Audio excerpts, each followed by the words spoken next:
O som é criado por vibrações, exemplo, voz e instrumentos, que geram ondas no ar. O ouvido capta as ondas direcionando para o tímpano. Os ossos do ouvido médio, martelo, bigorna e estribo, amplificam a vibração. A cóclea transforma as vibrações em sinais elétricos. Células ciliadas detectam frequências em Hertz. Hertz é a unidade que mede a frequência, ou melhor dizendo, quantas vezes um som vibra por segundo. Hertz baixo, como exemplo de 50, são sons graves, como trovão ou contrabaixo. Já os hertz altos, exemplo de 10.000 Hz, são sons agudos, como pássaros e sinos. O limite humano é de 20 a 20.000 Hz, uma faixa audível. Assim, abaixo de 20 Hz é infrassom e acima de 20.000 Hz é ultrassom. Como foi criada a afinação padrão universal dos instrumentos? Pitágoras descobriu as relações matemáticas por trás das cordas musicais usando um instrumento chamado monocórdio. Se esticarmos uma corda e dividirmos ela ao meio, teremos a mesma nota, na mesma tonalidade, porém uma oitava acima. Pitágoras também descobriu que as oitavas estão em uma razão de 2 para 1. Com simples frações, ele conseguiu elaborar a escala musical que é utilizada até hoje.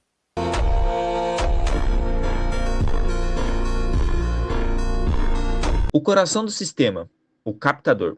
O captador é um ímã feito de materiais como o alnico ou cerâmica, envolto por uma bobina de fio de cobre extremamente fino, que tem milhares de voltas.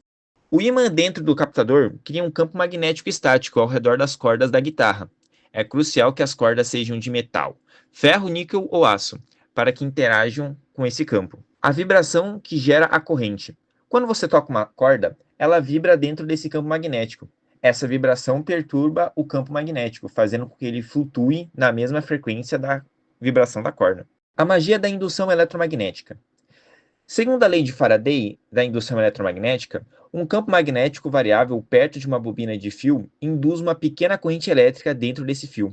A frequência dessa corrente é idêntica à frequência da vibração da corda. Se a corda vibra 440 vezes por segundo, o Lá, a corrente elétrica gerada terá uma frequência de 440 Hz. A corrente elétrica gerada no captador é muito fraca e é chamada de sinal de linha. Esse sinal é enviado através do cabo da guitarra para o amplificador. O amplificador amplifica esse sinal e o envia para o alto-falante, que o converte de volta em vibrações mecânicas, ou seja, o som que ouvimos. E como a distorção da guitarra foi inventada? Bom, basicamente a distorção da guitarra foi inventada meio que ao acaso. Tudo começou lá em 1964, quando o guitarrista da banda The Kinks, Dave Davis, criou o famoso e famigerado riff de You Really Got Me e trouxe o som distorcido e pesado para o mundo da música, especialmente para o cenário do rock.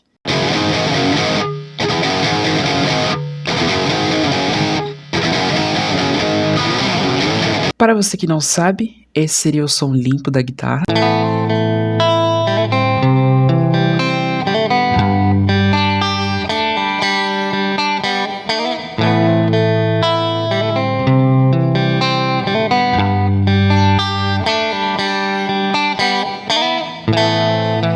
E esse seria o som distorcido.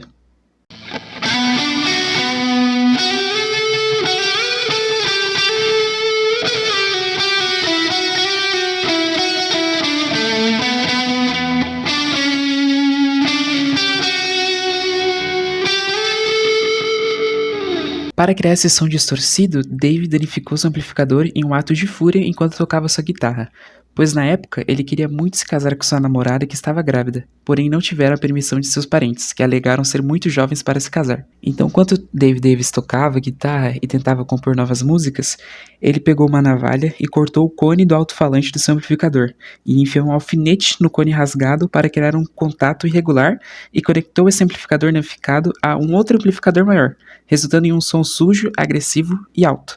Em entrevista, Davis afirma que ele estava muito deprimido na época e estava simplesmente brincando com uma faca. Em um ato de fúria, ele resolveu danificar o seu amplificador, criando um som icônico para o mundo do rock e tendo muita influência, como o pedal fuzz, um pedal de distorção muito detectável em hits como I Can't Get No, do The Rolling Stones, e Helter Skelter, do The Beatles.